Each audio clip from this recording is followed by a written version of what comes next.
take a slide, find your zone every day.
What's going on, you guys?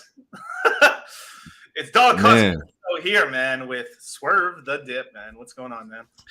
The intro. I mean, still to this day, I watch a lot of content here and there. Still to the day, I haven't found an intro like yours, man. I got you top two for sure, bro.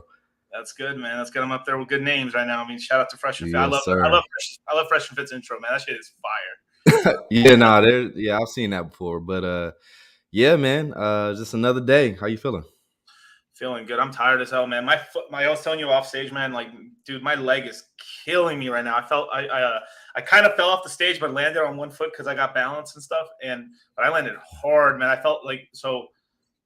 For you guys who know, we did the PulseCon thing, right? We did the whole PulseCon thing here in Las Vegas, and we went to the Power City party, and we were there with DJ Lethal and the House of Pain and stuff. So we were like literally on there with the song "Jump, Jump, Jump" with Rollo Tomasi on stage. That shit was pretty cool, right? We got off the stage. Rollo goes first. He goes down. He's like, "Watch out! There's a step. It drops down quick." All right, cool. First step. All right, cool. There's a second step. Step down, and I boom fell. Like it was literally like probably half my body length or something like that. It was like a 4-foot drop at least. And then I just landed on one foot, luckily, but I landed so hard. I hurt my heel pretty bad. So I've been just dealing. It's always the second one you don't see. It's always the one you don't see that gets you. Right. For the first 95% dip, and then the second 95% dip. Shout out to and that's that's something that we actually may have to talk about, because I don't know if people can conceptualize that. Like, yes, there can be more than one 95% dip. You gotta, Yeah. It's rare. It's rare when it happens, but it does happen. It's like it's crazy. So the whole Luna thing, right? It's probably like the best example, because it basically had this mechanism where if the dollar peg couldn't keep, it could essentially if the company's funds that they had stored up in BTC, Ethereum, or USDC couldn't be used to repeg it, then they had a mechanism where they could print as many tokens as they needed to actually sell those tokens on the market, generate cash flow, and then use that to prop up the dollar peg. And it hit into a certain portion where it wouldn't repeg, so it just infinitely kept inflating the supply. So it was crazy. So you had the mechanism itself dumping, you had people dumping. You had the guys who were holding the tether coins pumping. Because some people, what they were doing was they were taking the Tether at whatever. I mean, I'm sorry, forgive me. The Luna token at whatever price, even though I just dropped 95%, turning it into stablecoin because the stablecoin still had some value, and then selling that, and then selling the Luna price even more down. So it was a game of like arbitrage where they were like turning their coins into dollars real quick at 50 cents on the dollar, 30 cents on the dollar, and then buying Luna with it, and then doing it all over again because the price would drop down, they'd get more coins, and they would just be like. And then the mechanism itself also printing a shit ton of coins. And oh my god, dude! Like just like I mean, that's like a casino at the highest level, so the good poker players win during those arbitrages. But it's like crazy stuff, bro. I know you know this too, because I mean, like, me and Charlie were telling you that we sold our Luna position and stuff, but like I expected the collapse. I just expected it to be kind of like a gradual sort of dip down. It was just like it was like over 3 days, and it was like ridiculous. It's literally a snowball. It's just like a lot of people are like having all fun and games when they got a little snowball at the top of the hill, but you start rolling that thing downhill, and before you know, watch out. That's kind of how. I mean, it's literally happening in front of everybody's eyes, and it's just one of those things to where a lot, like you said, a lot of people are, oh well, I can just. It's down 95%. Now is a great time. It's going to go back up. Wrecked. The mechanism is what it's all about. Understanding how that works. So. Right. So we knew it had a death spiral thing, but the thing is like we expected it because it had so much cash on hand. We expected it to last a little longer than that. But at the same time, too, we had no Luna anymore. And we actually told all our guys to sell their Luna like quite a while ago. I mean, basically between $80 and like the all-time high is pretty much when we all sold. I sold at $84. Charlie, I think, sold a little higher than me, mother son of a bitch. But but I was really mad when I sold it too. I was really pissed off, dude. Like I was just like, I know it's gonna go to 140, bro. I know it. Like I was telling. It's like but here's the thing: the tried and true. You can never be mad at yourself. You made profit. You can never be mad. I don't even care if it's $1. Like you didn't have principal loss. That's the thing that hurts. So I mean, hey, take it to win. So I actually had a question for you, right? So obviously you're a Mindset alumni, right? Like, but you were kind of in the cut, kind of secretly in the like you didn't tell us about yourself until like you had been taking the course for a minute already. Like, what was? Yeah, man. I mean, I can't remember. I'm trying to remember the first quarter. I've taken, I don't know how many I've been in, 4 or 5. Yeah. What was the first quarter? The first quarter ever Q2 of 2021 or Q1. It's one of those two.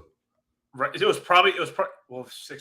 So it's probably Q1. You're probably in Q1. So you were probably like in March of 2021 or a little earlier than that, February of 2021. Yeah. The first course we ever did was September of 2020, which is the first. Yeah. I wasn't a part of that first one.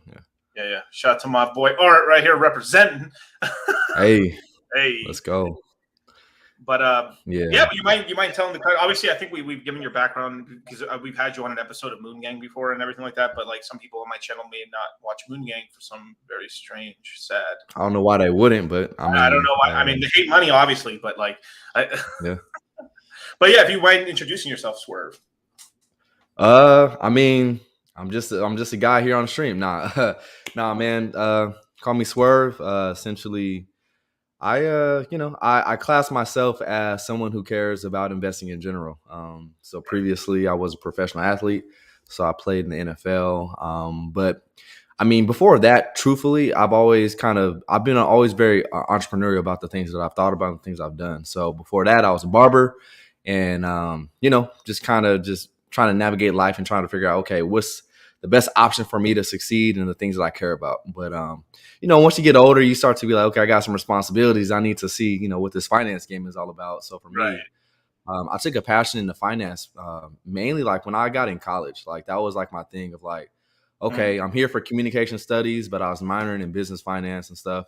And I just started like reading. Like I'm like, okay, like there's got to be some stuff out here that can help me out because I didn't know anything. Like, I didn't have the privilege of being taught like a whole bunch of stuff. But yeah, man, my financial journey did start off a little bit with stocks and stuff. So in college, my freshman year, I'm just like, hey, I know this company. I know Costco and stuff like that. Some of those stocks I even still hold today. Like, surprisingly, they were good picks and had no clue, what I was doing. But I just kind of like, I know what they are.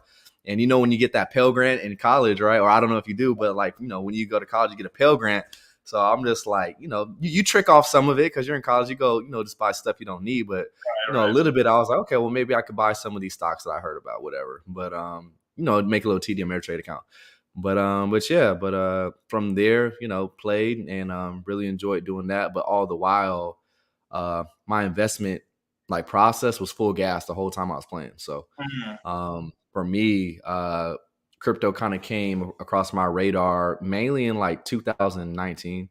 But it's kind of like the same story, everybody. It's just like, That's hey, you great. kind of see That's it and, that's a yeah, crazy year to start, man. Gosh, damn, dude. If I could have, man, that's a great yeah. year to start, man. But Especially with. I didn't take as much action as Mm, if I would have taken the action that I would know to take now.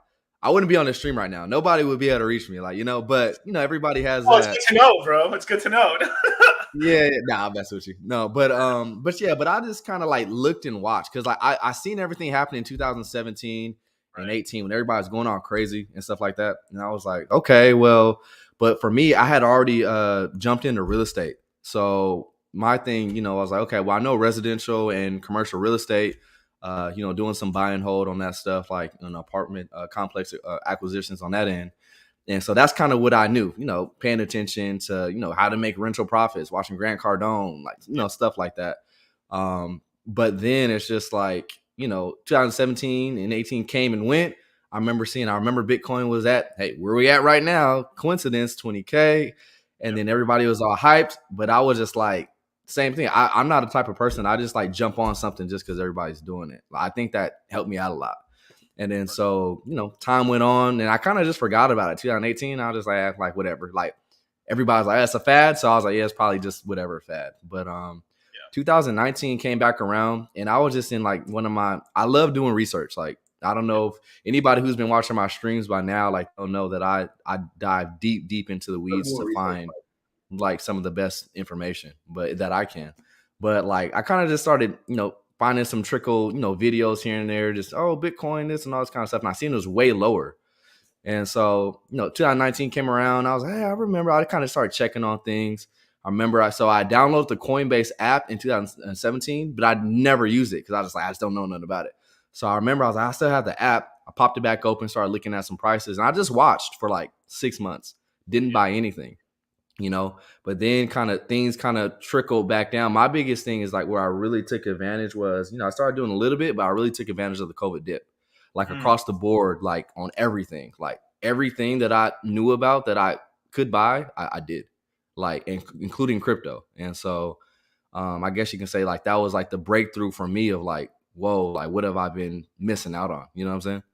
no, And no, I so, get it. yeah, and then it's just kind of from there. It's just like when you see something have those type of gains, and like for me, I looked at everything across the board, like from, I'm not gonna say like I coin myself an investor because I've tried and I have different investments that I've looked into or that I currently have, and so across the board, whether you're looking at like classic cars, stocks, or real estate, or something that's a little bit more traditional, you know, crypto, I mean, we all know here, like, we know what the value proposition is. And so I had never experienced that because I had put a lot more money into other things and had nowhere near the gains. And so I started doing the math. I'm like, time out, I put how much in here? And you start running that mental math and you're just like, all right, this is something serious, like. Yeah. So yeah, man. So then that's when I really started to like try to seek out all the information I could on crypto.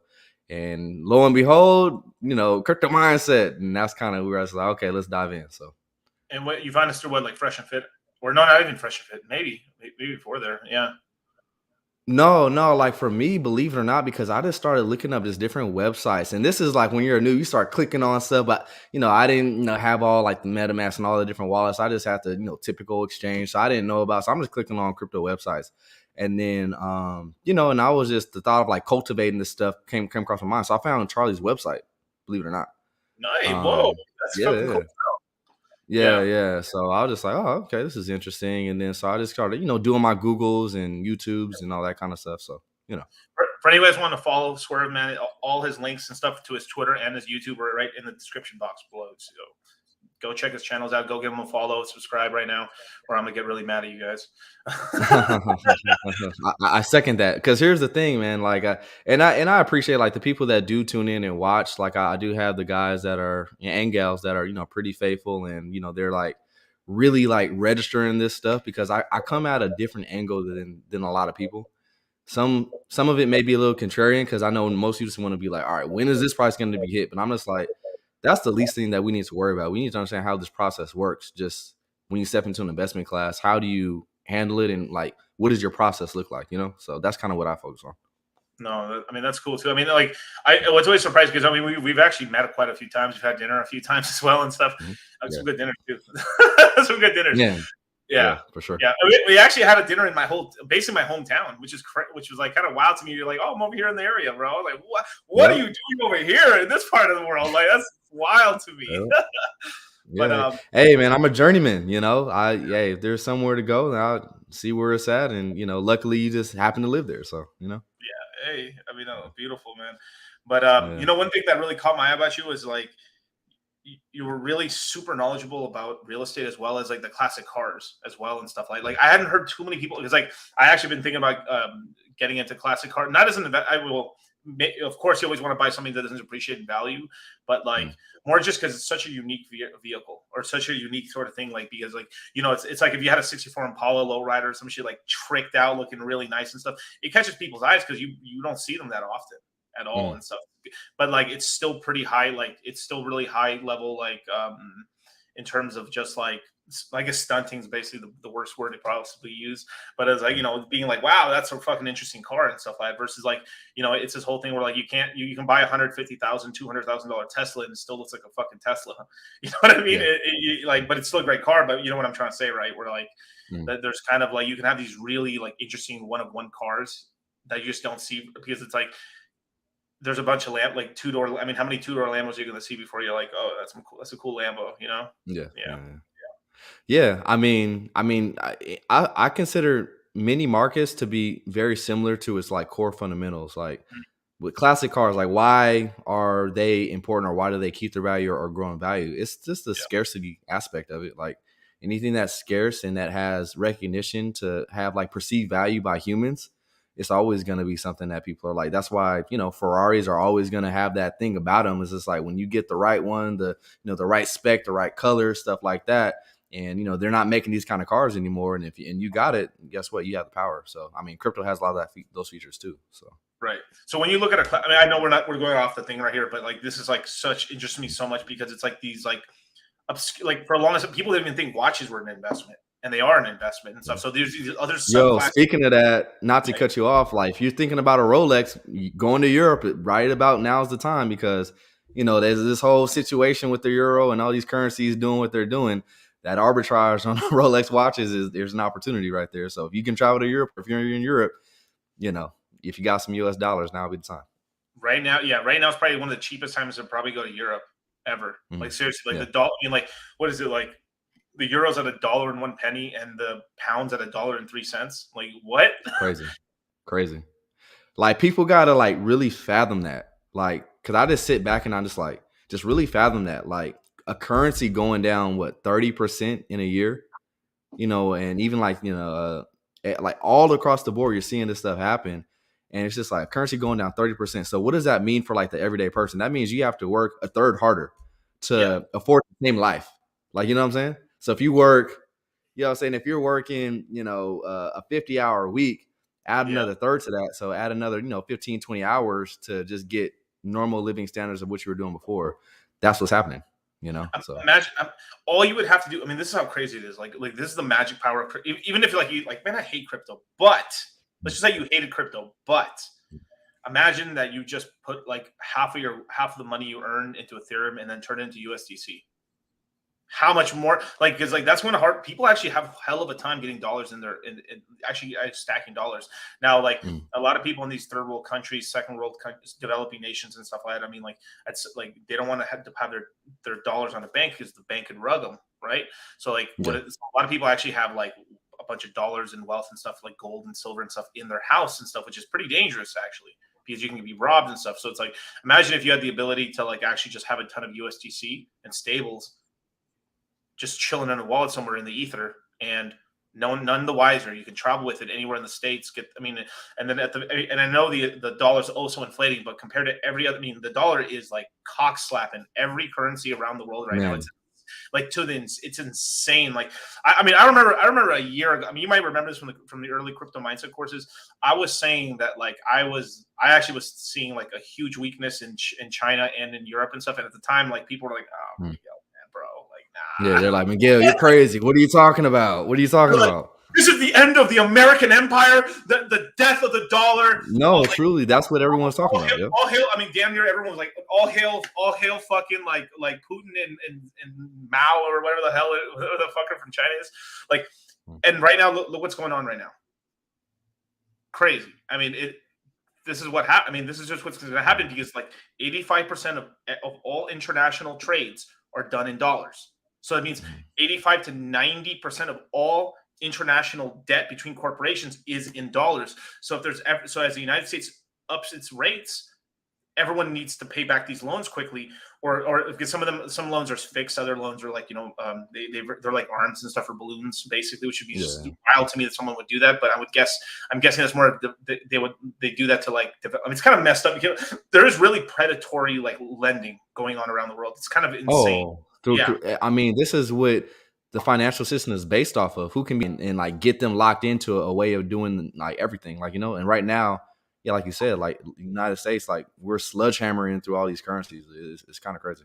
Yeah, and then on top of that too, I mean, like, so I've been saying this for a long time that the relationship between like the relationship. Sorry, wait, let me turn this off real quick. Sorry, the relationship between the dollar and crypto. Like, I think it's been a secret like U.S. policy to actually let crypto kind of like stumble around because in a way, when cryptocurrency enters into a country, you're actually rugging the local currency into dollars. Because all crypto is denominatized in dollars for the most. Sure, there's local exchange, right? But as soon as you get into the wide world, you find out really quickly what everyone's like. What's the real value? It's if you go to CoinMarketCap, that's just not like Americans looking at CoinMarketCap. That is everybody around the world looking at those prices on Binance and stuff, and on Kraken and on Gemini and all these other exchanges. So the minute you enter crypto, you're in the dollar zone.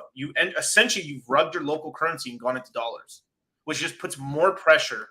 Because you're getting the middle class and the rich of your country into essentially dollar-based assets, which most of them probably already are, but imagine even more. And then you start getting the poor who can actually start maybe they're putting $5 like because I've seen apps in the now I can't talk about Africa or other parts of like Asia and stuff, but I can talk about Latin America. There's apps where you can literally do like 50 pesos, 20 pesos. So it's like a I don't even know what that would be right now. That would probably be like 50 cents.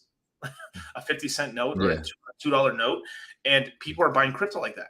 That's happening right now, and like that's insane. So it's like if I lived in Mexico, that's what I would be doing right now.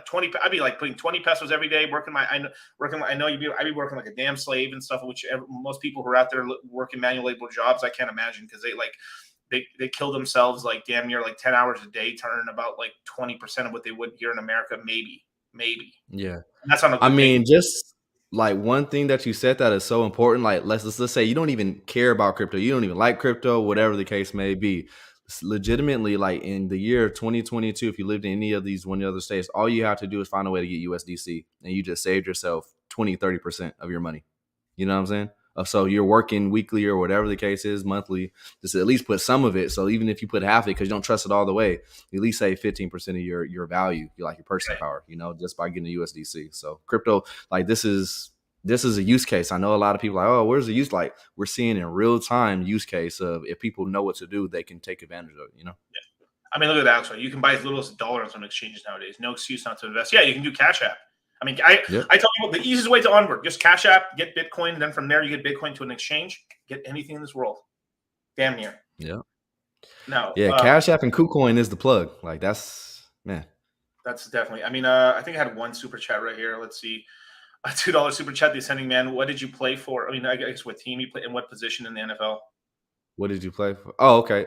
Yeah. So I played on mainly 3 teams. So I played for the Texans, played for the Jaguars, and the good old Green Bay Packers. Everybody loves that team. Yeah, that's pretty cool. Yeah, but I played a couple positions. So I played like on offense, wide receiver, and running back. But mainly like where I made my hay was in the return game. So punt return, kick return. Cool, man. Now I will fully admit. Okay. Now. Okay. I get shit for this from everyone I tell this to, but it's just I'm not gonna lie to people. I am mostly a combat sports like watcher in terms of my sports and stuff. I love watching boxing and like MMA.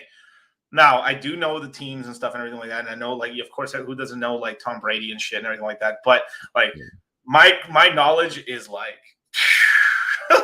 pretty low in terms. I know everyone makes money and stuff, so it's like it's not crazy. Like, oh, an NFL player or this, everyone knows they make money, right? Of course, but like but I do like love this perspective and stuff because it's like what interests me so much. Like the one show that really caught me so much was like even though I know it's dramatized, but Ballers. I think we've talked about the show. Oh yeah. Believe it or not, like here's the thing about that. There's a lot of truth. It's just like a satire about it, like a subtle truth about that show. Like a lot of that stuff actually happens. Like I know they try to make fun and make it seem like it's like dramatized, but some of that is like some real life for some guys. Yeah. This guy's like talk to Charlie about the Packers. Yo, what was so crazy? I asked Charlie about it. What was it? I think it's today or yesterday. I sent him a picture.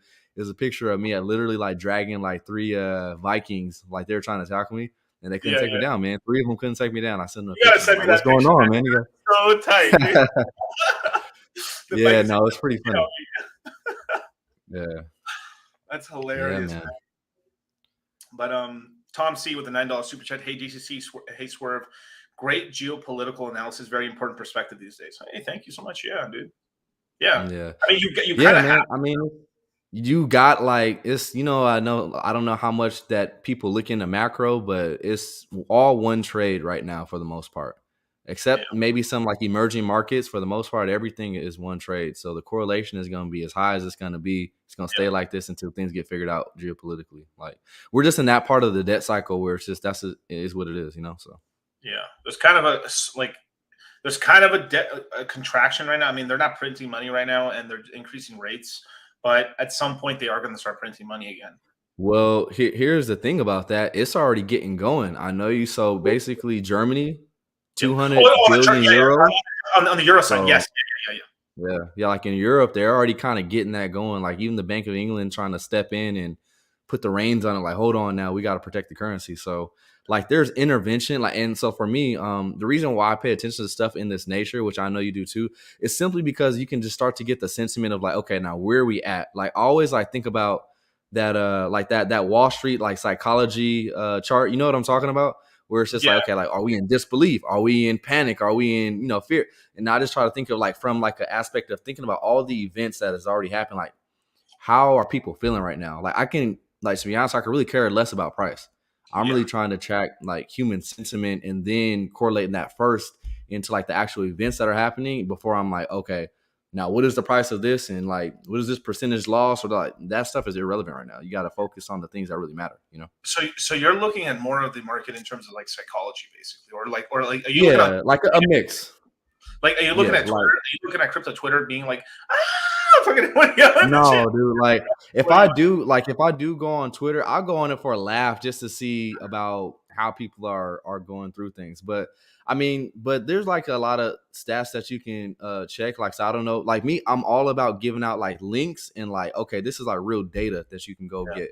So like, and then some of this stuff is like you can go get a free account, like like Coifin or stuff like that. Like these websites that give you like a broad sense of what the heck is going on everywhere, like whether you want to track global bond yields or spreads, like all this stuff. But one that I thought to be very helpful, and a lot of people like that are tracking the stock market use it, but I think it's relevant to crypto even, is a sentiment trader. So you can get like a lot of breath signals. Like on my last stream, like I went through like a lot of that stuff to see like, okay, like the stuff that hasn't happened, like only like, because the stock market's been around for a while, but I'm looking for those indicators, things that have only happened in the span of like over a span of like 80, 100 years, only like 4 or 5 times, and like now are those starting to get hit? Because crypto, we only got like a 13-year window of like real data that we can use. So my thought process, since everything is one trade, we got to go and look at everything. 4 years. I would almost throw away the first 4 years because I was just total like you couldn't even. I mean, it was just Bitcoin at the time. I mean, like we didn't really have an altcoin market until 2013, barely. For sure. Yeah, but yeah, like so my approach is like, like I'm looking at the data, but it's just like the way I've always seen it, just in general, is just like, okay, we got to look at most money to smallest amount of money. So it's like, first of all, we got to look at obviously currencies, what's going on there. Then we got to look at the debt market, debt and credit market, then the bond market, then stocks and real estate, and then crypto, and then it'll tell you a story. And it's like I'm not trying to like worry about like, oh, what prices is it gonna be? It's just like just follow the story, and the Yeah. market will tell you like what's gonna happen and what we need to do. It's about how can you recognize it, and if you have a plan ready to go when you see the things that you're looking for, Right. So you just wait for So these certain indicators. So in terms of your buying strategy, right? Because obviously, like we're in the time for the next year is kind of like the opportunities to get into certain coins and more heavier into maybe the majors like BTC, Ethereum, or so. So are you the type of person that's just like you kind of dollar cost average in? Are you doing more of a heavy ladder where it's more like a 25, 25, 25, or are you just like bam and let's move it to the next one? nah, man. I mean, I was thinking about loading the shotgun shell and just one good pop. But nah. I don't. I mean, personally, I think that's pretty tough to do, man. Yeah. What I've always like coined to like do is when I see relative value. So when I'm like, okay, like I know a big disparity of prices, normally above board, with fluctuations, like price has normally been above where we're at, and we start to like settle a bit. And I've said a lot on my channel. While BTC is under 20K, my DCAs are strong. Like anytime that BTC is under 20K, I'm DCAing. If that's twice a month, whatever the case may be, every single That's a month. great And goal. That's even a if great it go, and then so as it goes lower, the more that I'm punching with those DCAs. And then but for me, I have like a risk cutoff. Like and I'm pretty open. Like anybody that watches my streams, I'll tell people, not financial advice, right? But like how I'm operating is just like, because at some point it's like the way I see it, you need to be doing all this work now, because if you're trying to be like, oh, let me start DCAing back when Bitcoin's back at 50, 60K, it's just like, nah, I'm gonna get all this stuff done out the way now. That way I can just relax. So like for me, once Bitcoin is back above like 35, 40K, because I look at like where did we struggle before people really knew that we were in like a bear market. And it was like right when we're at 35K, and then like that sentiment level, like, oh, everything is still good.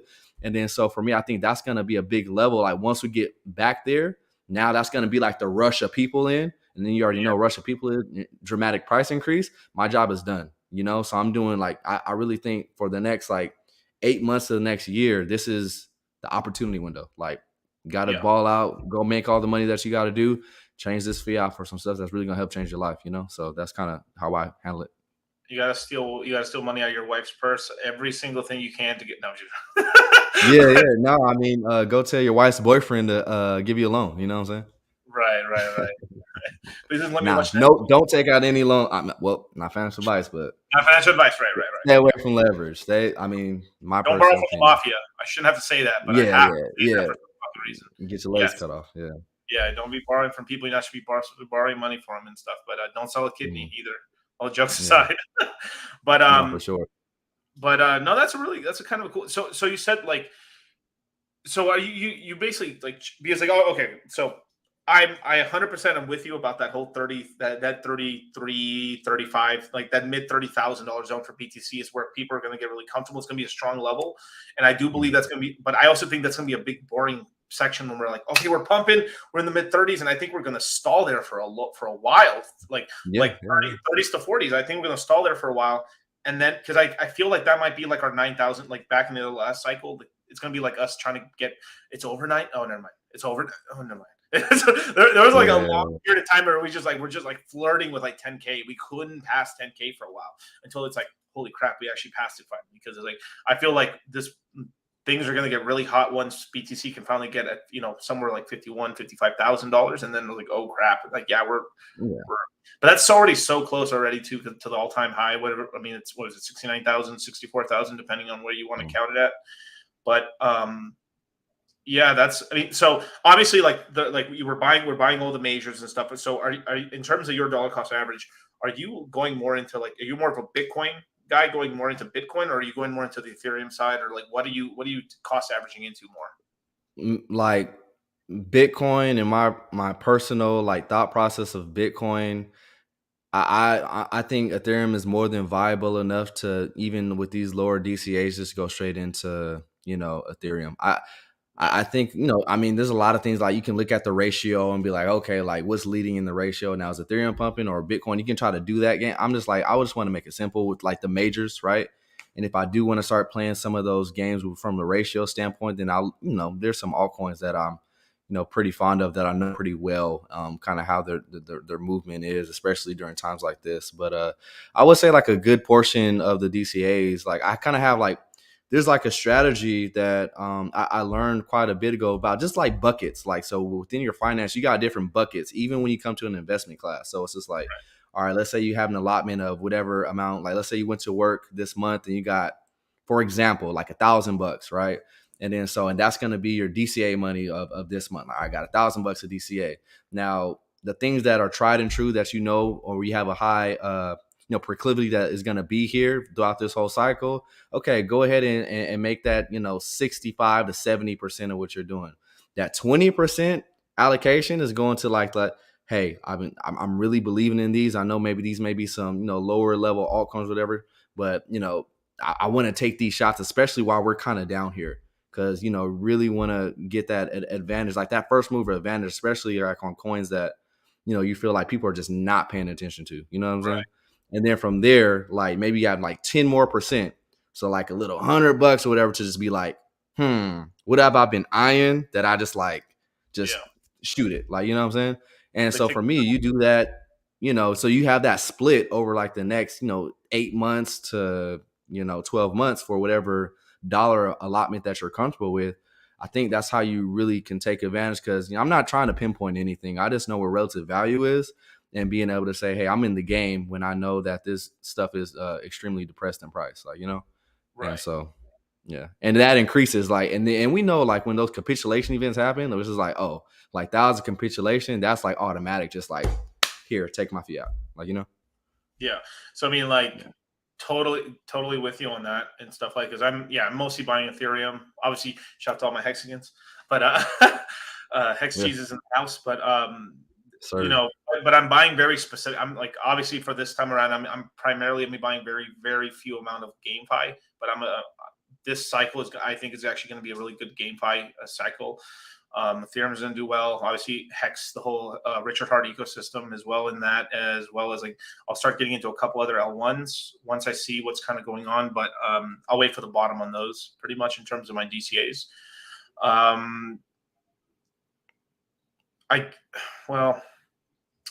So I mean, like, I don't know if you would agree with this or not, but like the way I'm kind of thinking about the market right now is kind of like, because the market's so depressed right now, there really isn't much capital or risk taking to actually allow a lot of new projects to really come out. So it's only like projects that already were previously funded that are kind of like barely coming out.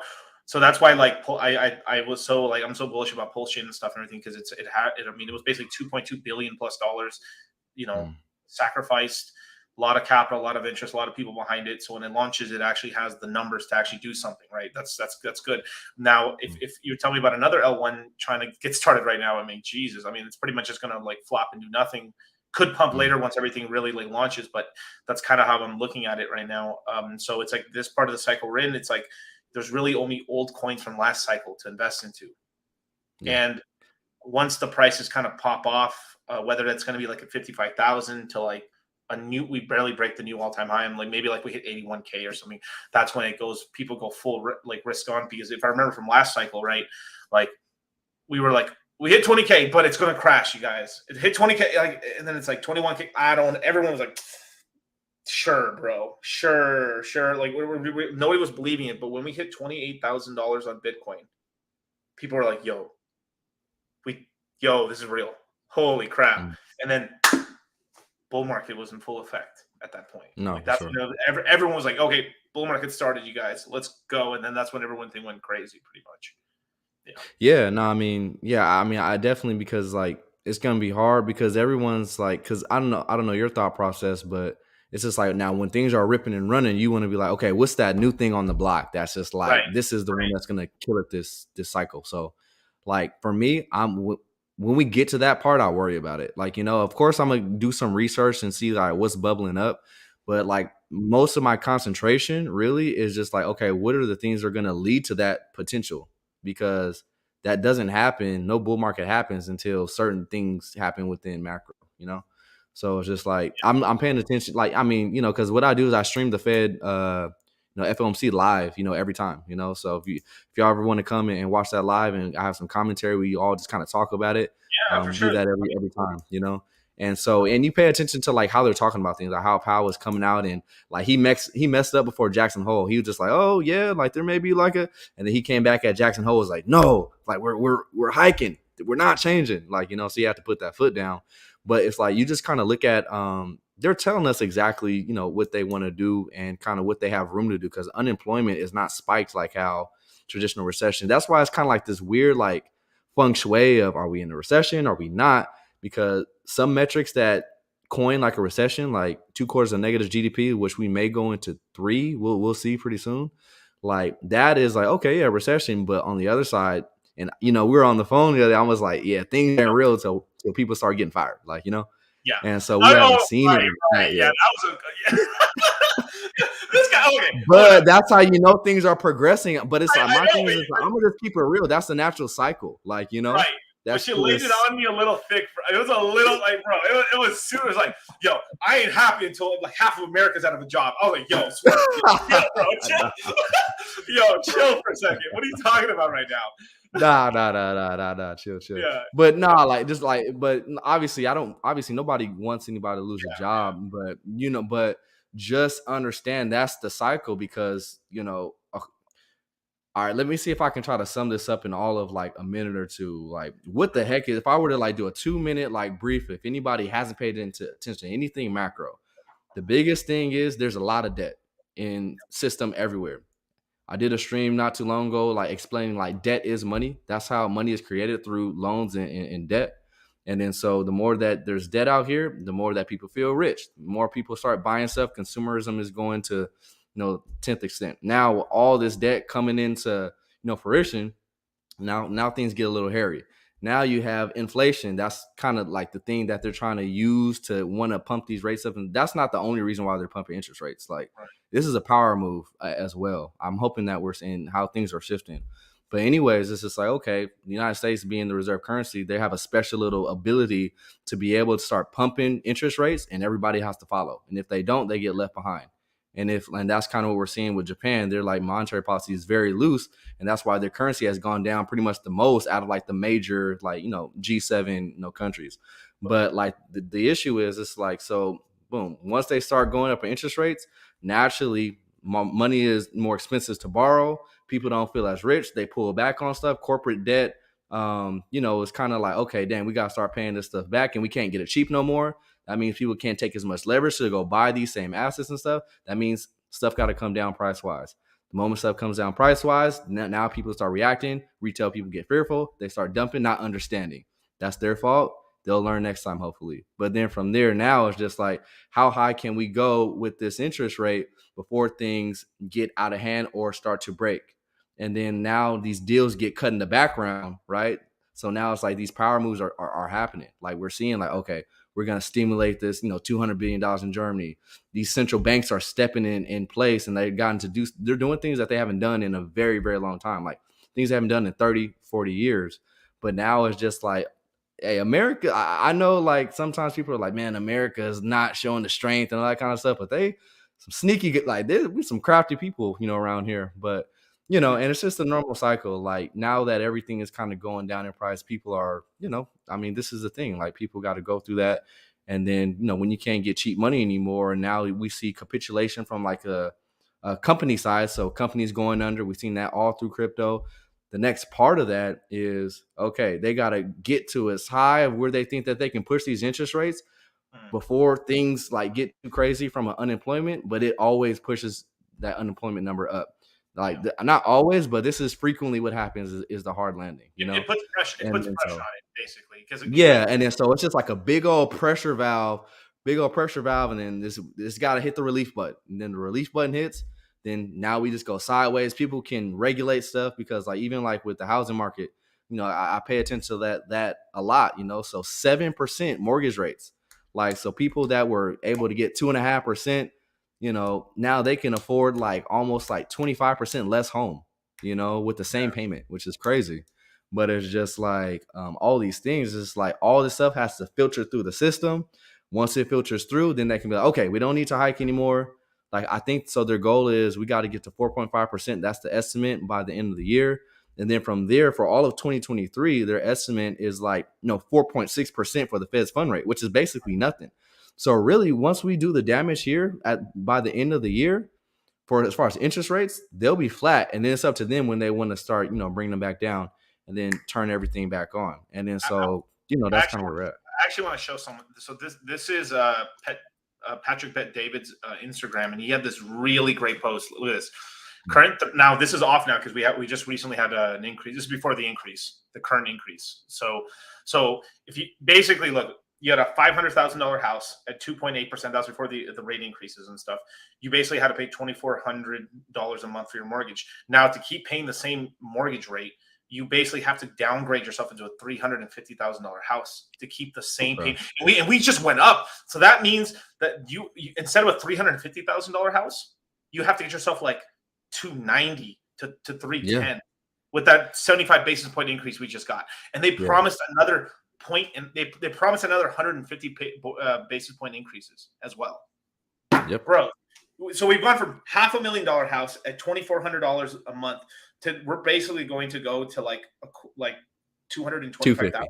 Yeah, 250, somewhere in that range. So I mean, obviously you're the real estate guy, so you would know better than me. But like, so literally we lost half our purchasing power in housing, like that. Now you could still get that $500,000 house, but I bet you now it's going to cost me, like, if I wanted that $500,000 house from a year ago, it's basically going to cost me $5,000. Yeah, that payment, which is crazy.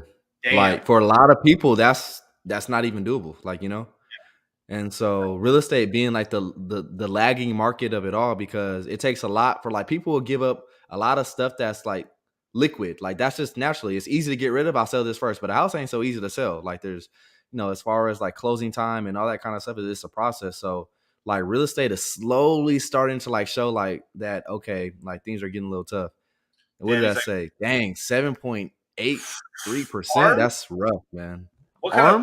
Normally ARMs are better rates too. Yeah, that's crazy, dude. Holy Yeah. But man, it's just like the Crusades are happening. What if I go in the bank and stuff and like dress in my whitest suit and stuff and everything? What am I gonna get? That is wild, man. Yeah, holy man. But it just takes for all this stuff time to filter through. Yeah. But I mean, now like this is the opportunity zone. It's all about perspective. This is like, I think I heard Richard explain this pretty good. It's just like all the stuff that you had, it's also 95% as far as assets that you want to buy that you maybe bought. Maybe let's say you did buy a top and your stuff went down, your portfolio went down 75%. Well, it's still okay because you still have opportunity now, because now you can still DCA in at 75% or 80% better prices. And so the only people who end up completely wrecked for a long time are the people who don't take action down here, but they were willing to take action up at the top, which is crazy. But I would have never gotten to the position I was if I didn't like put money away that I didn't have. Like I literally, it was that whole classic. I paid myself, like the richest man in Babylon sort of thing. Like you pay yourself first before you pay your bills and stuff and everything like that. I mean, like you have to do what you got to do sometimes. And like, I mean, this isn't great advice, but it is like sometimes you got to like put some things off, or like keep paying the debt, like pay the minimums on credit cards in order to get enough something started, because it's like there's this trap as well where like you don't get over. Like this used to be my problem with mine, is like I could never get over like $2,000 in savings, and that was the problem, is it was savings, not investments. That was like I switched that. It's like, what the hell am I having this extra capital here when it should be invested? When I did that, like literally, I got to 10,000 in the fastest amount of time. I was like, wow. But when you kept trying to like just have like a solid $2,000, everyone teaches you that you need a certain amount of like nest egg, right? Which is true. You do need nest egg. But like it was easier for me to put that in like small chunks into an investment account, and then I can rug 20% of it, and then now I have now I have the 2,000 nest egg now. Yeah. Where like the other way around was like, so sometimes people, one thing that I've always noticed a lot of people, some people try to save too much in one shot as well. Like they get their paycheck and they're trying to put like half their paycheck in savings, and like they can't do it because it's like you're going to like something always happens. Like, oh fuck, I gotta go get an oil change. I gotta go get a smog check. Oh, the tire blew. It's usually something with vehicles or cars or insurance. Something. Oh, you gotta go to a birthday party. You know, Shanae is getting divorced and stuff, so you gotta go to her happy divorce party. Something happens in life, you know, where it's just like, yeah. But I mean, I want to ask you this because obviously you're way more into the real estate space because you have properties and stuff. So it's obviously you've been in real estate quite a long time, and I respect your opinion on this. I personally felt like a good time to start buying would be maybe like at the end of next year for real estate if you're just looking for deals. But would I be wrong in that assumption, or will you think a little bit later, like in 24? No, like, so, okay. So how I look at it, right? Because you just got to think about, okay, typically how long does it take for people to be delinquent? Like all of a couple of different things. I'll kind of take you through my thought process. So there's kind of like this rule, right? So for every point that interest rates go up, for example, that means 10% off the house price should be coming down. You know what I'm saying? So, for example, if we go up a point, it's $1 million home or whatever you go take, it should be the value should be adjusted by 100,000. So, in a situation where which I don't think it'll ever get this extensive because we've raised interest rates faster than we ever have. Yeah. Like with the frequency and the amount. So Just I don't think that because technically going from technically going from what, like a basis of like 2.5% loans, or maybe like, let's call it 3% loans across the board if you had decent credit, up to 7%, right? So what is that? So that's 4 points. So that should translate to 40% off housing prices from the top. I don't think that's gonna happen. Like I think people kind of step in first, but and so as far as time wise, right? Typically when you get from that top, and then like it depends on like how quickly, to answer your question, how quickly can we stop those rate hikes? And then at what point do we start to cut a little bit? But typically, like, you want to trek out, like, the moment that you stop raising the interest rates, trek out a year and a half. So if that puts us, you know what I'm saying? So if we stop raising interest rates at the end of this year. From the top of the increases. Yeah, top of the increases. So if we stop for it to filter through everybody that's trying to figure out their situation and see what the options are and stuff like that, and then like prices are, because inventory is gonna most likely be pretty stagnant or go down, stuff like that, because now less people, like, the demand ain't there. Like that example that you just gave, it's like people are like making real life decisions. Nah, I think I'm gonna keep my, I think I'm gonna go ahead and keep my apartment and pay my cheap rent or whatever. So you have less demand. Like way less demand. Some fuck shit I've been here. So obviously, like, I'm always like, I'm an investor, right? So I'm a jeweler, right? I always look at things as an investor, right? As a jeweler, I'm a jeweler here. I'm a jewel, right? I'm a jeweler, and I think of stuff as like if I own the property. I never think of it as like as a renter. I am a person who likes to own assets. Yeah. Ownership is power, and you are as well, right? So.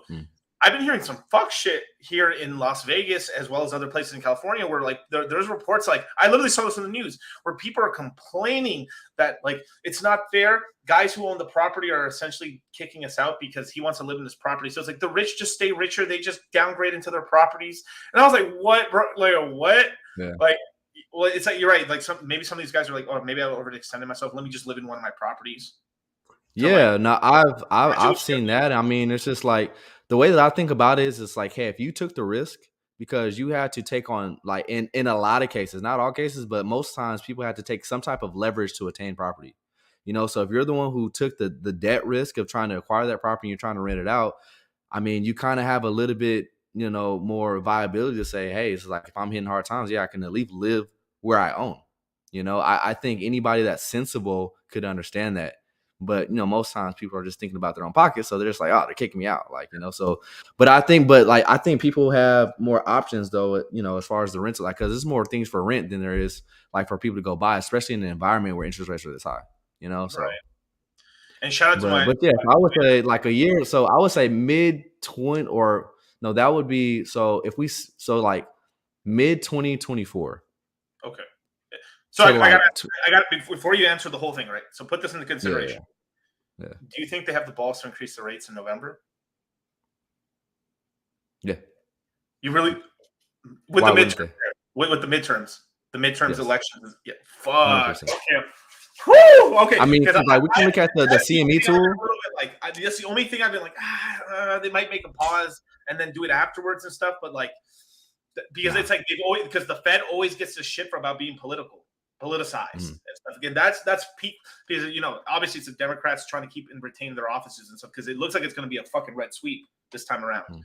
And so I've been thinking about that, but at the same time too, like if Jerome's like, bro, this shit, like, because if that's CPI, because I think this month coming up, there's no increases, but there's no meetings, but there's a CPI number comes out. If that CPI, I think it's like November 2nd or November 3rd, something like that. Right. So it's like if that CPI number goes up next month, right, which I think it actually is going to actually go up a little because we went from 9.1 to like 8.6. And if it shoots, can you imagine we go back to 9s again on the CPI, which would be, I don't people think so. would be, people wouldn't know what to do. They'd be like, that's when that's kind of like one of those situations where it's just like, all right, like final capitulation, because people are just gonna.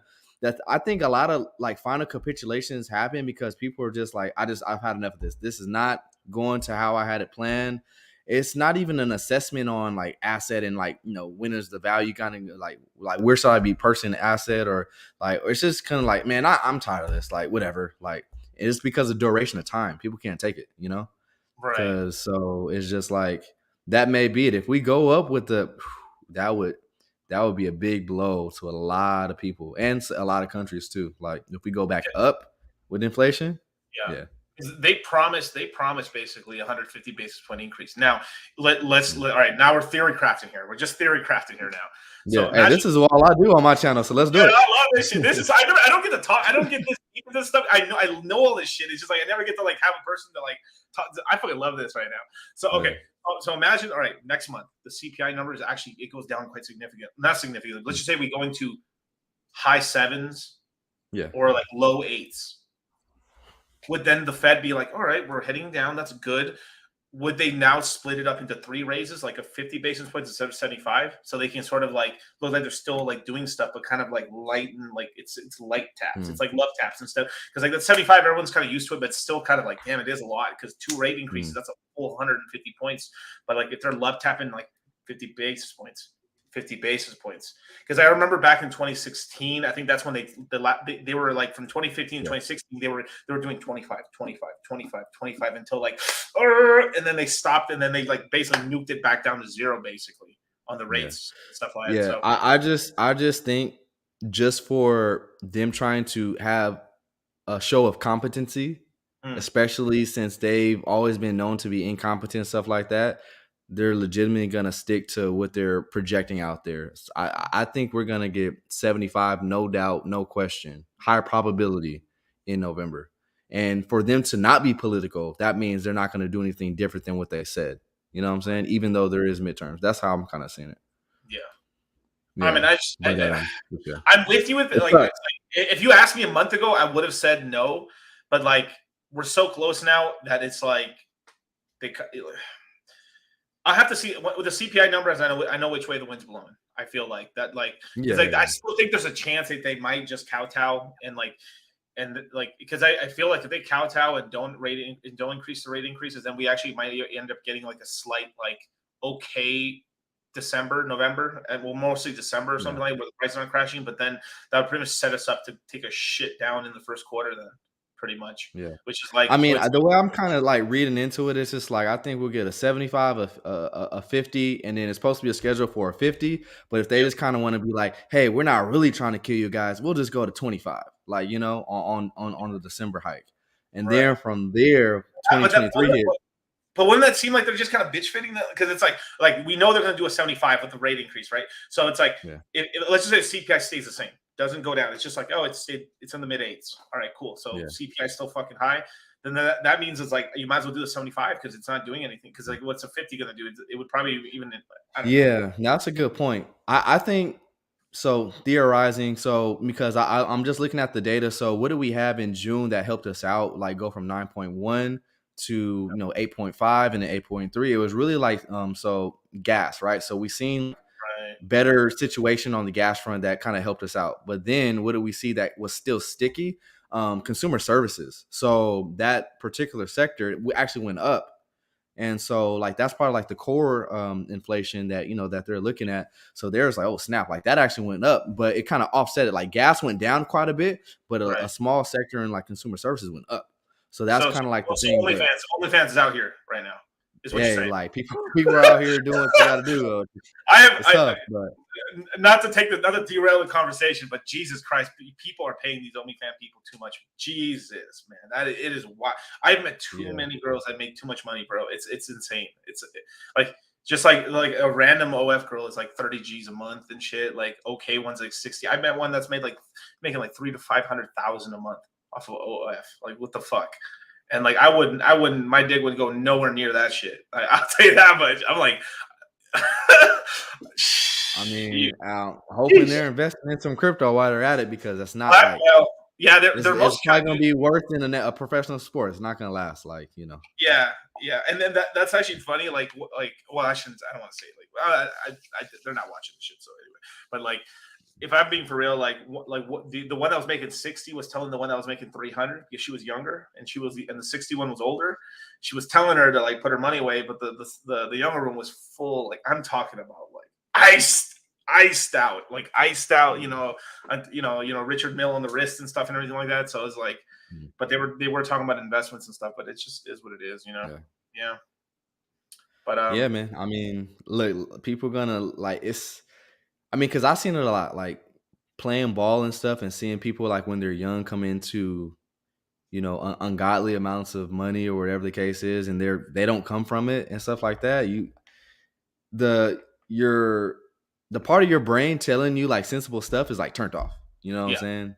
You're blinded until you hit your head a couple times. But some people keep hitting their head and then they don't get back up. So hopefully people get it figured out. Right. And shout out to Mike Tyson. Is there a book you guys recommend to help me better understand basis points, CPI numbers, inflation, and how political involvement affects the markets and real estate, taxes and stuff? And that it's a bunch of different books, but to tell you the truth, like this, I didn't get any of this knowledge just from like one book or anything like that. It was mostly just from years of listening to like I listened to a lot of Bloomberg radio back in the day and stuff. So that was around the time when like, you know, not Jerome Powell, but that was Ben Bernanke was in the Fed, and you know he was the guy like, you know, that eventually got like, what was it, like he was like made a person of the year or whatever because of, you know, saving the economy, and then like a picture like this, you know, like I remember that. It took me a while. I mean, is there anything you would recommend in terms of books? Like, because I can't think of anything on top of my head for like. I mean, as far as books that teaches all of that, like, because that's a wide variety of different things. Like, I don't know if there's any. I haven't read any books that specify on those things in particular, but I mean, just really just like, so, okay, like if I were to look at everything like as a whole, so kind of reading through it. So for like the taxes part, I think the best thing that anybody can do is just, I mean, sometimes you got to pay to play or just give her information, but pay a tax attorney $100, you know, or $200, pay their hourly rate and ask them all the questions that you got that you don't know. And somebody that's decent, that's reputable, will tell you a lot of the basics. Like, and that's like taxes is one of those things you got to go straight to the people that do them on the daily to like really get it, especially like crypto tax. As far as like the how things involve like the markets and stuff, believe it or not, just watch the Fed meetings, like, and you'll start to learn some of the language. Like, you can talk about how they're talking about how things are sticky, how we have robust economy. It's like they use some of the same language, but it's just like you get like, okay, like. So this is YouTube right now that like streams like all the Federal Reserve meetings and stuff. I don't know if you've ever heard of this guy right here.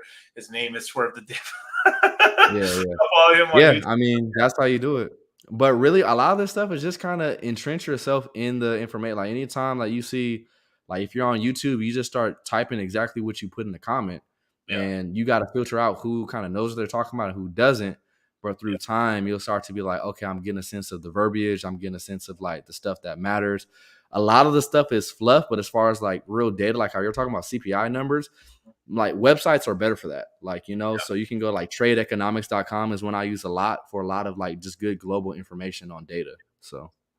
Yeah. And then I would also recommend George Gammon. I talked to George Gammon. This guy knows what he's talking about. Yeah.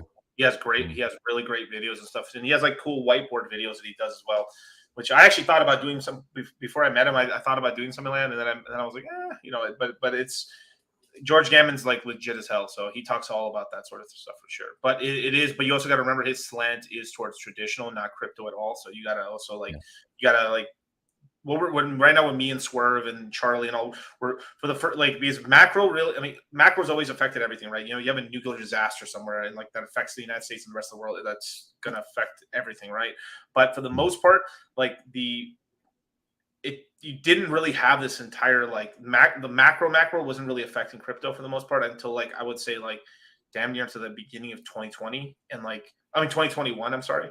And it became really apparent. Like this was like a big mess. I've said this before in the past. Was like I came from the traditional market, and basically like all the traditional information didn't fucking work in crypto. It just didn't. It didn't have anything. So I was like, so I knew about the Fed. I knew about how the rates worked and stuff, basis point increases and stuff, and it just didn't do jack shit for me. So you're probably like, oh, let me take this PE ratio for this coin. You're like, it didn't work. Like, yeah, because I was looking at cryptos and trying to like put like stock analysis on it, and it was like, nope, it didn't work. So I was like, because I was primarily like I started in ETFs and then eventually just went to I was just a stock picker for the most part. Like I usually had 5 to 8 stocks at most, and I was pretty high. I was a very highly concentrated, and that's kind of how I do with my investments now, still to this day in a way. But like stock picker, but then I was like, all the stuff I knew about stocks didn't work. So shit.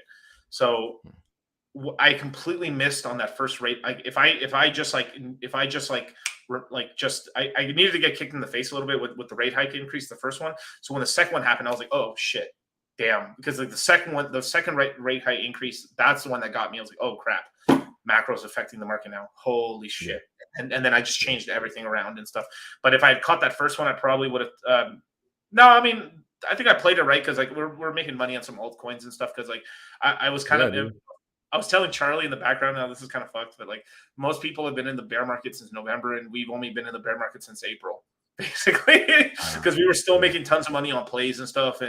But like, because remember, like Phantom ecosystem was still like popping off after November and stuff, like all like beats, like there's some stuff that's still going, like, and even in this bear market, like even some, we just got so many copies. It's just like an ubiquitous amount of like airdrops to just, hey, hex on this chain, hex on that chain, hedge on like there's money to be made. It's just, you just got to kind of understand what you're looking at and see how these things work, Yeah. In a short period of time, like another 6 months, whenever Pulse Chain launches, let's say 6 months from now or whatever, or less, but let's just say that happens, right?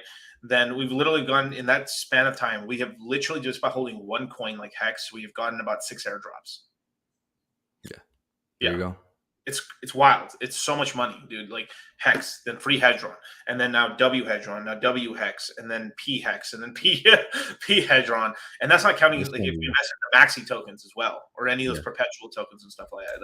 It's crazy. Like, and then there's more airdrops that happen as well, but I don't mention those and stuff just because I don't trust them. Right? Like, there's a couple other tokens where people are telling me like, yo, we should claim them and stuff, but I'm just like, yo, fuck that. Like I ain't like.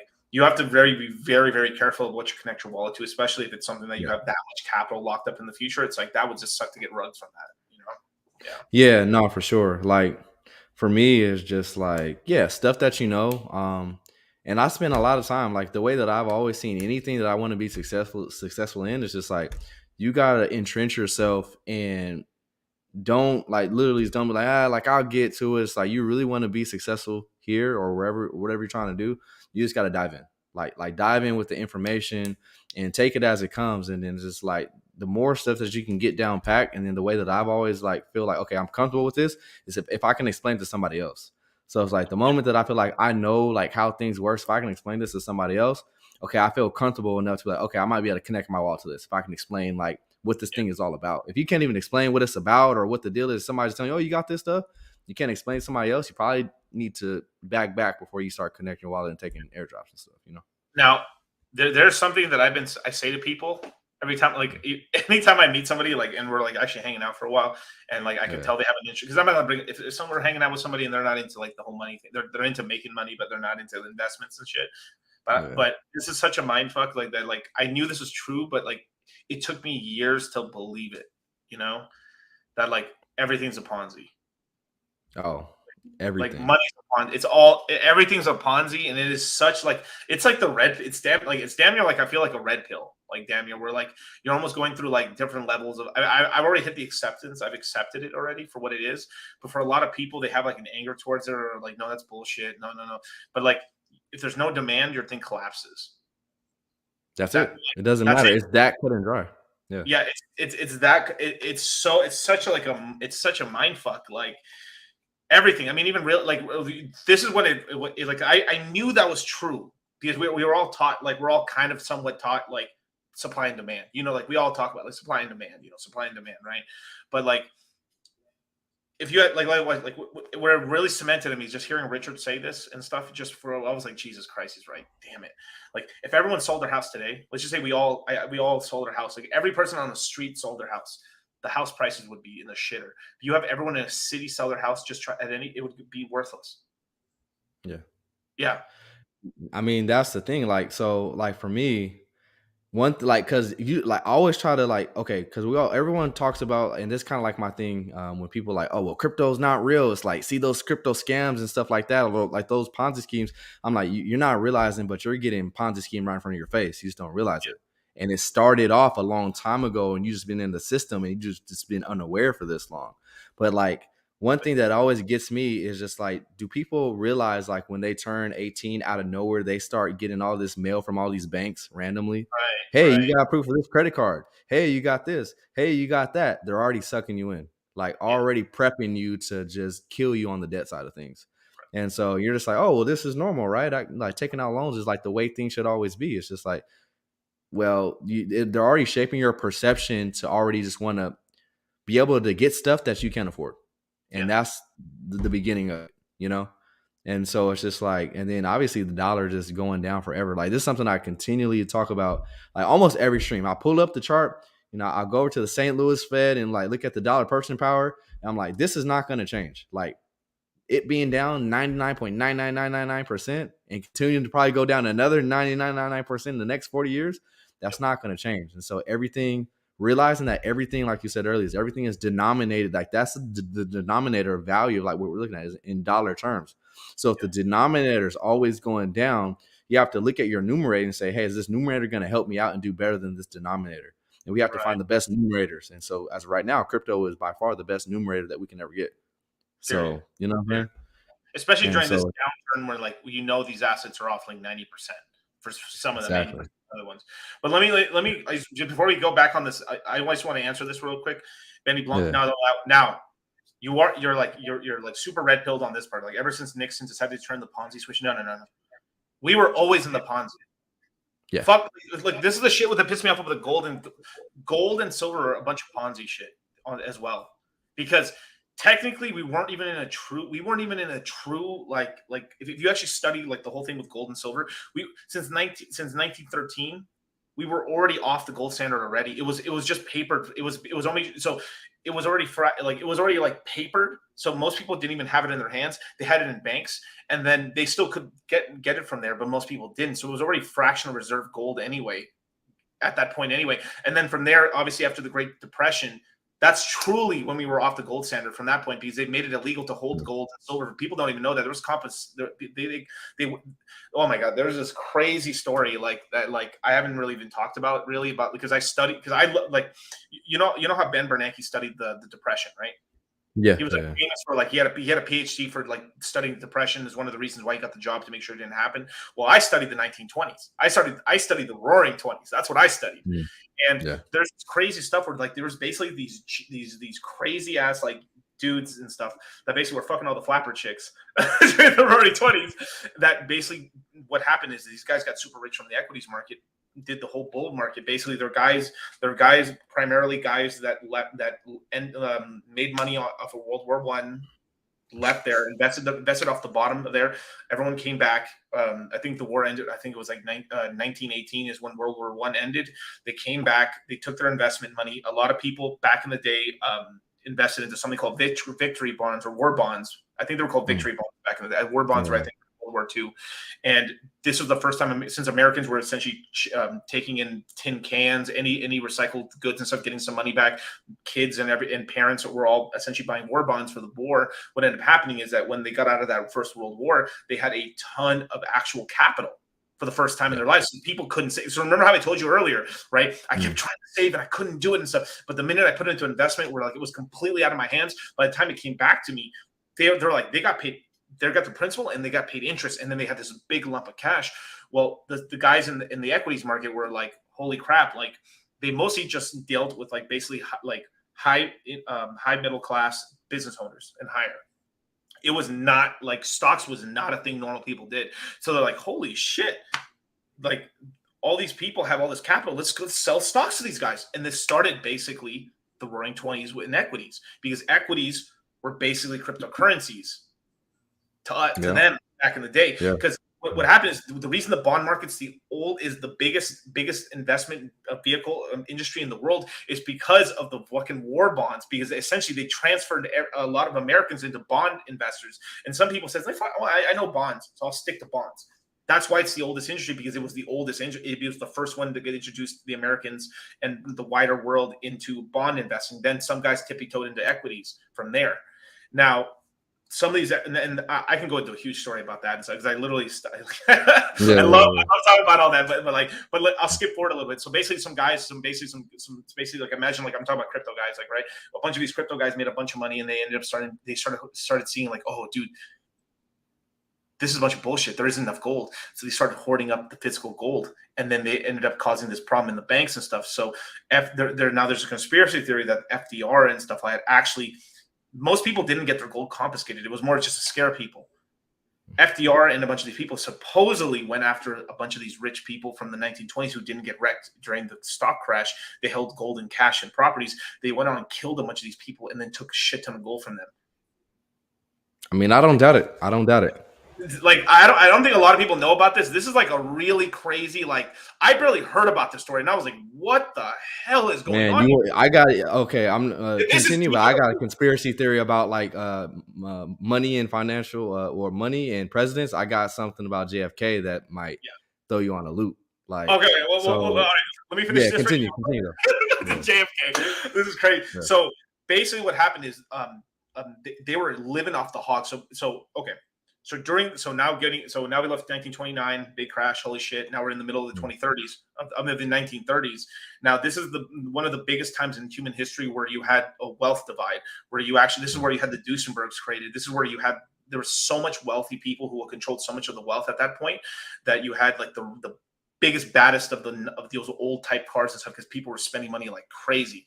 Now, what happened is around, I think it was like 1936, something happened where the United States got their hand on a shit ton of gold, and basically a ton of these people who were like hurting the U.S. banks and stuff, they got took out, and they got killed. They got killed and pressured, and a lot of people gave back the gold and stuff, and there was a huge taking of this gold, and then this is what started like kind of like the whole thing with like Fort Knox and stuff like that, and then it went off into some other shit.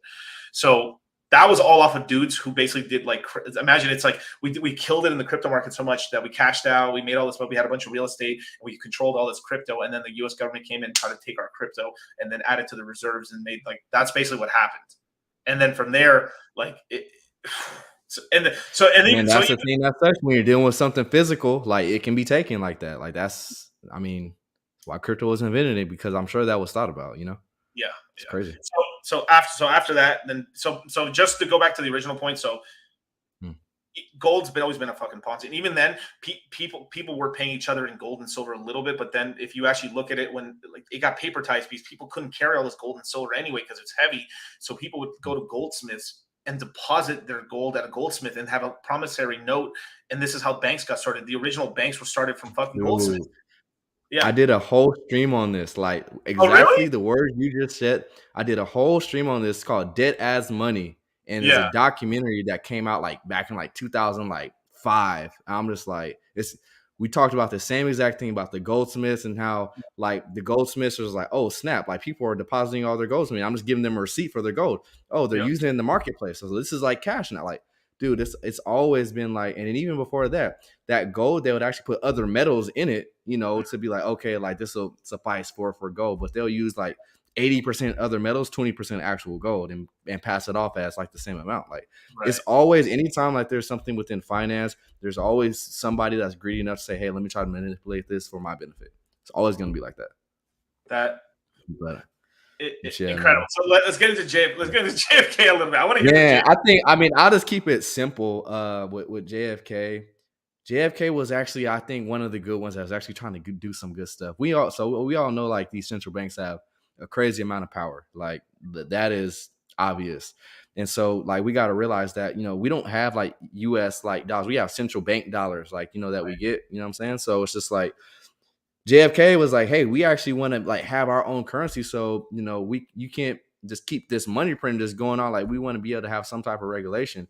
So if you go look at it and you go look at, there's a statute that he tried to pass and it got passed legitimately. When that statute got passed, somehow he dies like 2 weeks later and then they reverse it. And that was basically taking like the dollar that we're using back into like basically US like issued.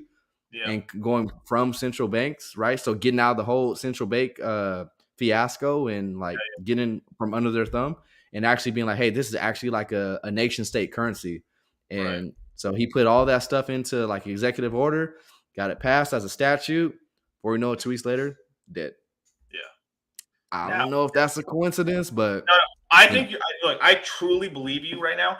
But then there's also been a psyop and stuff trying to like, so there's been so many, and I've seen some of these documentaries and stuff where like they're trying to get people to like, now it's a good, they're good reasons. Like basically he fucked over a lot of people in terms of the Bay of Pigs and stuff and the invasion. So they kind of made it like a slant, like the industrial complex basically killed him because he fucked it. So there was a lot, so and the mafia also was pissed off because like his like JFK's dad basically fucking promised him a bunch of shit and then didn't give him shit basically when he got elected.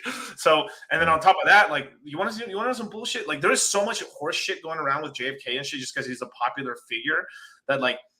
Now I didn't watch this movie, but my girl told me like she watched the movie like last night. There was like what was that? Who was that fucking Monroe? Right? Everyone knows that JK and the brother was like smashing Monroe, right?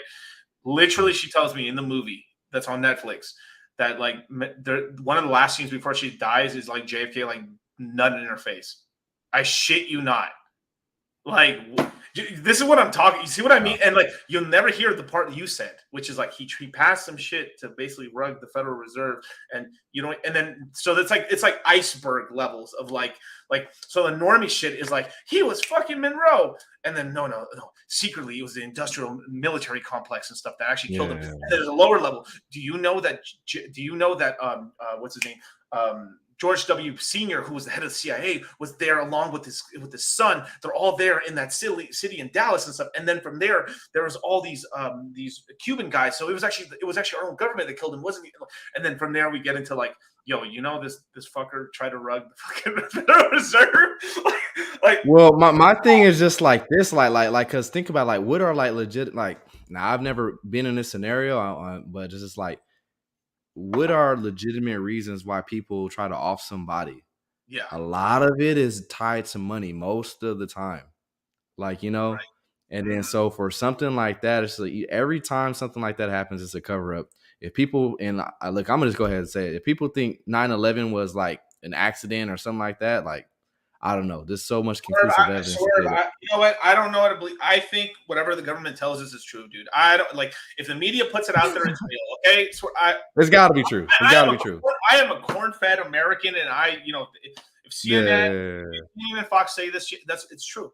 I'm sorry. Yeah, this whole COVID thing was legitimately like, everything that they said the whole time was true, even though they said two different things at the same time. It's all true. Like everything's true.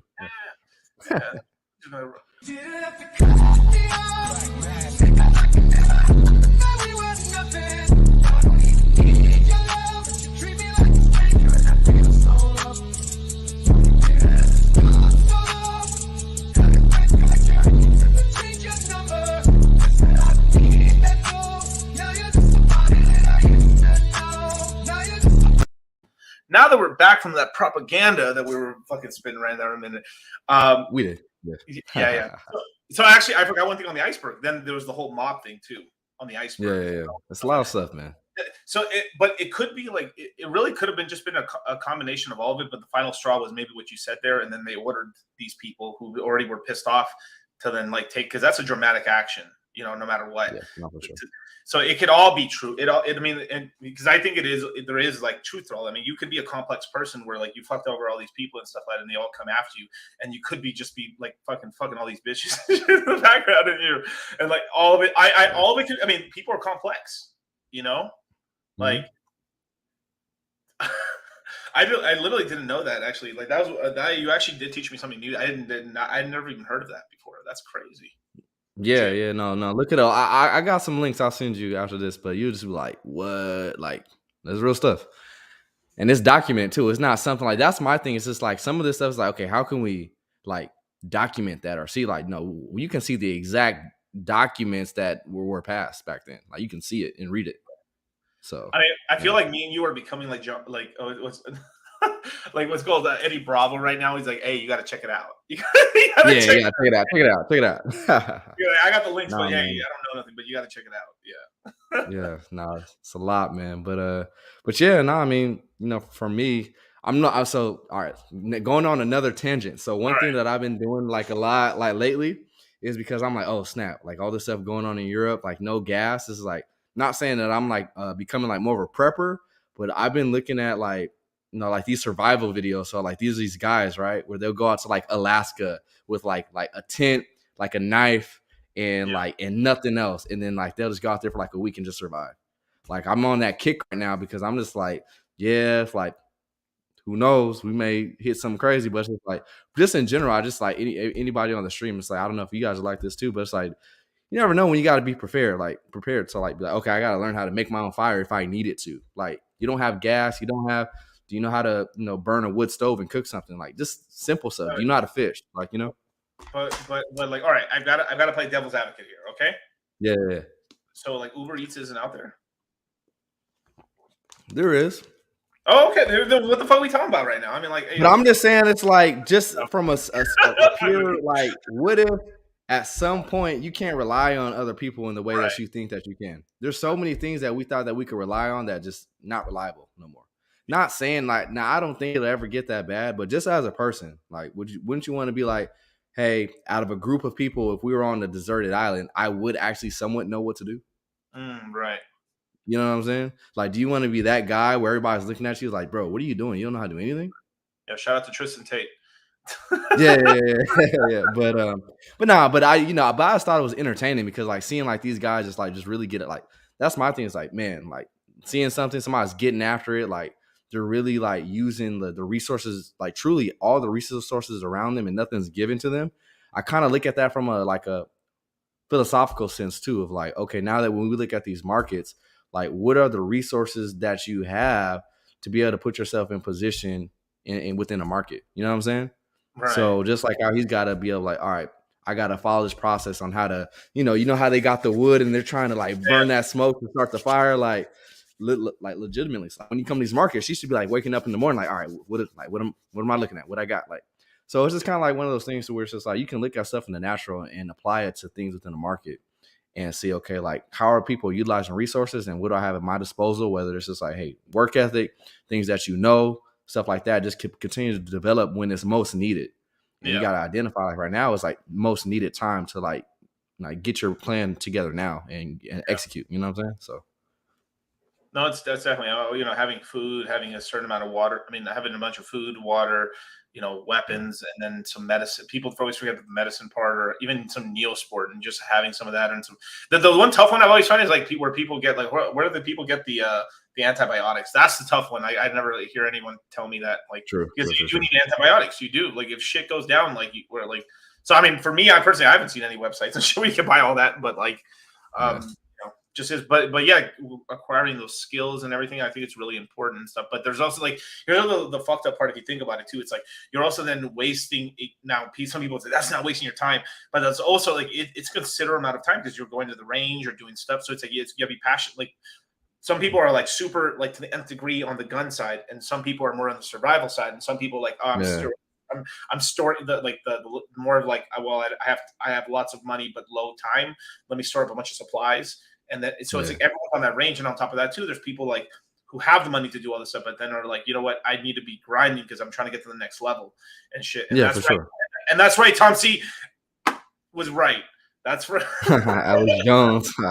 Black helicopters. No, like you said, everybody like all this stuff is variable. Anybody is allowed to do whatever they want. Like, you know what I'm saying? It's just like my thing is just like feel the hole in your game that you feel like you need to feel right now. So if that means you got to go work hard and get your money up, then go, do what you got to do. If it's like, say you have a little bit more extra time, let's say you got, some things figured out financially, whatever the case is, but you want to go like, just do more research on stuff that you don't know within crypto. All right, spend time doing that. It's like now within the bear market, how how to say build, build, build, build, build.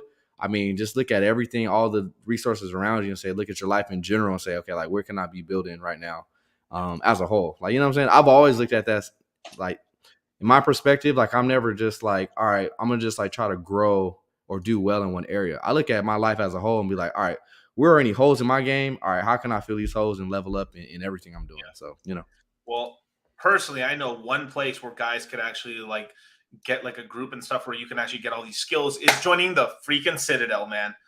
$100 a month. You join a bunch of chads in here, like my boy Crypto Boogie, man. Shout out to him, man. This guy knows his stuff about weapons and stuff, and we share Yes, all, sir.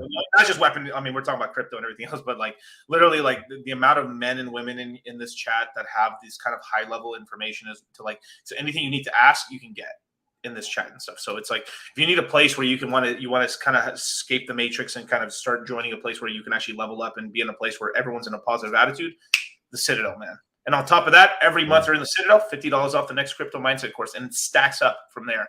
You can literally take the Citadel, be there for a year, and decide, you know what, I'll take a course. I want to learn about crypto. $600 off the course. You pay with crypto, $750 off the course. Right there. There you go. There you go. So I mean, if you want to be a Chad, that's right, Carlos M. You are one of those Chads. That's right. Join the Citadel. Yeah. There's almost 350 people in the chat right now. We've only had it open about a month. Seriously, like there's some high level stuff going on in there. It's a safe place to talk in there, and a lot of alpha being dropped in there. So shout out to the Citadel, man. Level yourself up. Level yourself up. Alpha on alpha, never ending alpha. It's like a faucet, just keeps coming. Keeps coming. Yeah, doesn't stop, won't stop. That's right. Shout out Diddy. But yeah, man, Swerve, where can people follow you, man? Man, I'm all across the board. Like, so you catch me here on YouTube. Like I've been telling you, like I was telling you, like kind of behind the scenes, I've been like stepping up the content, so more frequency. So I mean, you guys will be able to see me on here like 2-3 times a week, consistently. But yeah, hit me up on Twitter, and so you can just follow me on Twitter as well. I think if anything, I throw some links in there or something. I think they might be in the description. But yeah. I mean, if y'all want to just see somebody take like another angle, just from like really like a analytical, but from just like a hey, like this is no different than a lot of other things in life. Now, how do we facilitate this and make a plan? And everybody's plan may be a little bit different, but you can corral around like what you believe to be like the next like right move for you. Like that thought process is like, that's kind of what we're talking about. We're just walking and we're watching the things that actually matter, like the things that move the markets. And then so that's what I do on my channel. But yeah, same thing on Twitter, just kind of chiming in on there. But yeah, just DM me, hit me up in the comments, and yeah, we can talk. Yeah, go follow Swerve. All his links for his socials and his YouTube are in the description box. And for you guys as well, the description box as well. So if you want to join the Citadel, it's right there in the comment section, but as well, it's in the description box. And go follow me on Instagram as well, just because when we started the chat, everyone was talking about basically there's been fake DCCs DMing you. This is my real Instagram. Man. This is my like we've actually had a couple guys get scammed actually. That sucks, but that wasn't me and stuff like that. So this is the real DCC Instagram. I'm working on the check mark. One of these days I'll get the check mark. But this is the real one. Man. I will not DM you unless we've talked somehow in real life or on the phone or something. Like I will not I will not ask you for Ethereum, you guys. Like 1 Ethereum, send me 10. You know what I mean? Like I'll send you back 10. That's not real. You guys can't. Please don't fall for this stuff.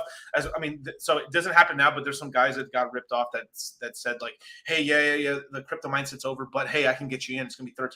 Like, bro, like common sense. Like the course is over. It's like, why would I be trying to sell you to another? Like, no.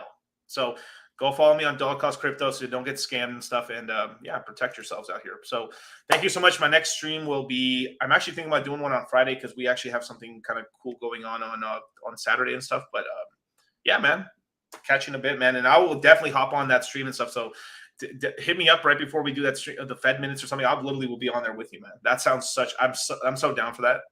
Yeah, for sure, man. Well, yeah, most definitely. We'll get it queued up. So yeah, I appreciate it, man. Ain't no problem. Peace. All right.